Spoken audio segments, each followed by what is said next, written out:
can't remember that. So you don't want to do that.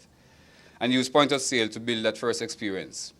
We spent weeks or months actually training our dealers at the start, and we made sure that all the dealers knew how to sell mobile phone because it was going to be a different experience. Remove barriers. If you remember in those days, you could actually walk into the stores and feel the phones. So we moved away from creating barriers between yourself and the consumer. Even that was deliberate, so people could actually have a one-on-one relationship with the retailer. Internet penetration was very low then, but we also noted it for relevant messages. Product strategy was also to be consumer-centric and not techie. Make it a lifestyle brand. I use a term here called create your own white space, which means that you can make a decision that you're going to go up against a competitive product that's in the marketplace, or you can move away. When we launched, for example, Cable Wireless sold minutes, as I said, $10 per minute, and that was it. What we did was we started to say per second. So it was hard to, therefore, compare one-on-one. And we began to trump the fact that just by doing per second is an automatic 33% savings.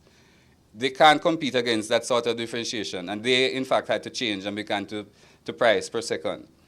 We also had the choice in handsets, as I said, and all of this I think I've mentioned before, so I won't spend any more time on it. Pricing strategy, again, I mentioned the subsidy was to get the phones into people's hands was our strategy. Whatever their price point, have choices from as low back then as maybe $2,000 all the way up to $40,000. Because you have to recognize that in Jamaica, there are those people who are going to want the bling factor and want to be able to show. So you cater to it. Another important thing we did, and we took time to about this, was how do we price? We didn't want to start a price war, so we priced just below them, so there was no price war. So we therefore made sure that this battle wasn't going to be fought on price. It was going to be fought on service and other things. And that's another thing you can bear in mind if you want to, because price, in my view, is almost the worst thing you can use as a marketing tool. It's very visible, and once you go down, it's very hard to come back up. So what happened in those launch years of 2001 to 2003? When we launched, our target was to sell 100,000 subscribers in the first year. We did it in the first 100 days.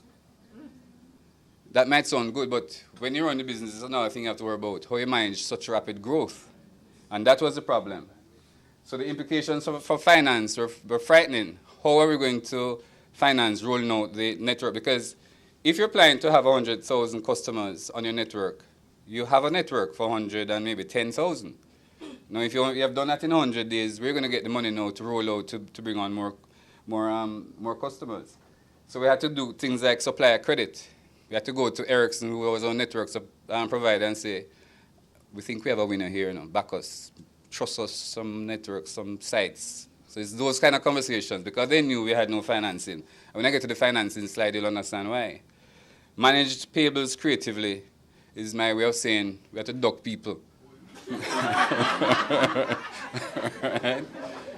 I remember, for example, when the Irish directors went home for Christmas at December, and I was left in charge of the company, and people wanted to pay. I said, well, the checks need 2 signatures, and the other guys are overseas, so January. But those are the kind of things a company like DSL went through in the early days. So don't believe that success is just like that. And we, of course, had the goodwill of early partners. One of our early partners, for example, is Face Commodity, who distributes our phones and our phone cards.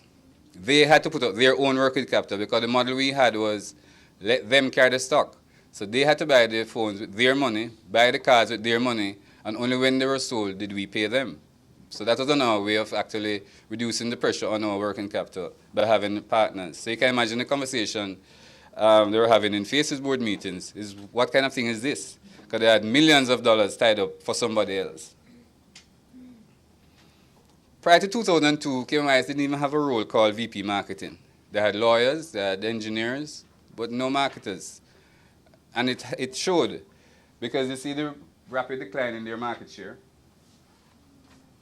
And they're blue, this is red. A point to be made about my phone, by the way, is that they actually got a license before DSL, but took long to get to market. So if you're going to be in a competitive category, speed to market is also very important, because you can't You can see the impact of that. They will never be able to recover from that, unless, of course, one of these two do something stupid. No, I'm serious. I'm sorry how it sounds, but and when you see the numbers later, you'll understand why I say that. So by 2003, this had achieved clear market share leadership. So the key milestones up to that point was, as I said, we acquired the second mobile license. Commercial sites are near only 119. By the way, today as we speak, there are over 1,000 sites on air. 100,000 subs in the first 100 days. In a year, we did 1,000 a day, 265,000. 2003 was 700,000. As we speak, I think they have over 1.9 million. Now the money part, the challenges. This was all done with Dennis O'Brien's and his friends' money. I think it was after a year or two that the World Bank's IFC bought in 10% into the company. DSL Jamaica is the only DSL that has no local shareholders. No Jamaican banks are willing to lend money. Can you imagine back then? None. I mean, part of it I think had to do with maybe Cable Wireless muscling and saying, because they obviously would have been work with all the banks. If you work with this company, we're going to pull our business. One local entrepreneur, which I won't mention now, actually lent money for about 6 months because things were tight. But if you were smart, you should have taken equity. But it was like, yeah, you can get $1 million to borrow now, but $1 million US, but I need it back in 6 months. And we had to take the business on road shows in different markets trying to get money. So don't think it's only Jamaican people walking into banks have difficulties. If you get into a business where the bankers think that it is poor risk, you're going to have the same problems that DSL had. Now people don't understand that we actually had this kind of struggle. No Jamaican entrepreneur or banks wanted to get involved with this company wanting to take on Cable Wireless. So what is the brand today? The red is the DSL customer numbers, the blue Cable Wireless's numbers. As I said, as we speak, 2008, this is up at 1.9 million customers. This is market share. I mentioned that we do a tracker. Every quarter, you track share and everything.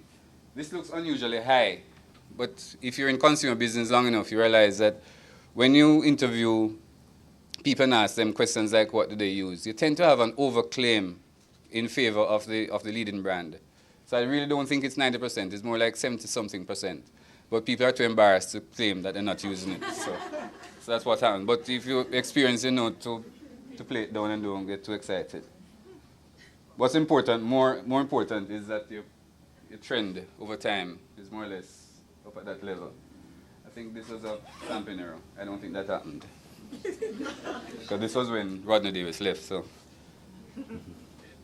Then the other thing that is also checked is loyalty. How many people will stay with your brand? And you speak to the definitely will not switch and probably will not switch. 92% of the customer base tend to be loyal. 75% of Cable Wireless is loyal. Which means that you get into the hardcore of Cable Wireless now. It's going to cost you a lot to get these customers to switch. And it's going to cost them a hell of a lot to get those to switch. Another thing that is mentioned, and all these things are graphic, so you don't have to worry about the details. What I'm saying is the sort of information that you need to get from your market so that you make correct decisions. This is checking the image perception of important things. The closer you are to the outside of the spider web, the stronger the score. The stars are the ones that we pay particular attention to. For example, brand for me. It's not enough for a brand to be popular or have high awareness. And I'll say something like, Mercedes-Benz is popular, but not everybody's going to think it's a brand for me. What you want as a marketer or as a brand owner is that people think that brand is relevant to them, whatever the socioeconomic group they're in. Well, Caribbean brand, which I call insignificant strength, is what Cable Wireless has. So that's not people don't buy because of that, but we check it anyhow. Quality, of course, you check rates, energetic, value. All of those things are checked, and that's checked every quarter. So if you ever see any of these getting close, that's why I said you need to measure everything. If you see them beginning to get close, then you know you have to put in something in place to address that. A couple of months ago, or a year or so ago, this was close. Beginning to do, if you notice, they started doing a lot of things and putting the word value in the commercial because they realize that there's a value image that they have to fix. Then about advertising impact, because this can tell you how much money you need to spend versus competitor to tell the same story. We actually checked in terms of, do people like it or are you talking to them? 89% of the market, and by the way, these people don't know who is doing the research. 89% says yes, this advertising talks to them, or they're indifferent. 35% of Kiva-Mice's numbers think they're respondents think they are indifferent, and my phone about the same numbers. But what is more important is credibility. Do people believe what you say? That's the level of believability compared to theirs. Somewhat believable and unbelievable. Now what that says is that you break through, first of all, the impact is higher, and then people believe it. So you don't have to spend $10 if they're spending $10. You can actually get away with spending less. We as marketers, however, don't tell the finance people this, because they will cut your budgets. Then we have to talk about the philanthropy. If your business is a symbol of success, you owe it to the community in which that made you successful to give back to them. It's just good business. And I mentioned about what Dennis O'Brien did or is doing now in his own private life. I remember back in about 2004, we started to talk about how can we properly structure our contributions back into the community. And I was part of heading up a steering committee to look at how this can do that. When the steering committee was finished in forming the foundation, we then did what every other company does. We looked at all the leading people in Jamaica and said, well, let's have them form the board, all the big names. And then in O'Brien, stroke of genius, actually said, no, he wants an all-staff board. Now, two things with that. One, he had people on the board now who understood the culture of the company. Secondly, it gave them an opportunity to actually be involved in the communities where we actually spend the money. Because the model of the foundation wasn't that you draw a check and give it away just like that. You actually identified a project that the community wanted help on. Staff then went out, actually spent time, for example, it's a basic school, spend time with kids, teach them, play with them, whatever it is. We draw murals on walls. So the staff themselves, remember I said that these are young people. When we send out an ad to say, well, we need to go to Westmoreland to do a basic school, we have to turn away people. People actually want to. It's not just a ride because it is real work. People actually get involved in these projects. And these are some of the things across the different diesel countries that we do. This is not just Jamaica. So it is an important aspect of our life that you play an important role in making the life of the community in which you operate better in some way. So let's have a conversation now. What's your view of the risk profile of Jamaican investors generally? Because obviously, as I said, identifying opportunities requires knowledge of the industry. So in your own experiences, what do you think about Jamaican investors? They are risk takers? But why would they not be? Why? What's that? Political and social. Politics. But politicians encourage investment. They have a thing called, it used to be JAMPRO, what's it called now? Jamaica Trade and Invest. You don't think the government, from a political point of view, has the political will? Come under pressure that they will stick to whatever they mentioned before. So it's not that they'll hold on to whatever they say in the past. So the commitment that you get from the politicians is not there. I think investors pick that up. Maybe a good check is, how many of you in here plan to run your own business when you leave? Well, I know not so many you're working, but given the chance, how many of you would run your own businesses? So what's holding back? You just said that the Jamaican people are risk averse, but financial constraints? So everything like that, so that's financial security that you won't get because you're not sure if it'll do well or not. So you think it's more secure working in somebody's company? Supposed to work at JUTC. Good point. The days of getting a job and staying there for life are over, you know. I'm not saying staying there for life, but I'm just saying for job security, like some people feel the risk that they might, it's more secure to them. What's the evidence though? That's true. I'm sure you have two lecturers here who are run their own businesses. Is that true? Well, to add to what she's saying, I think the concept that people have is that yes, though the salary may not be, not even may not, the salary isn't enough to more than just cover expenses and the children's education and live a life for yourself. But at the same time, this is cash flow that is somewhat certain and guaranteed.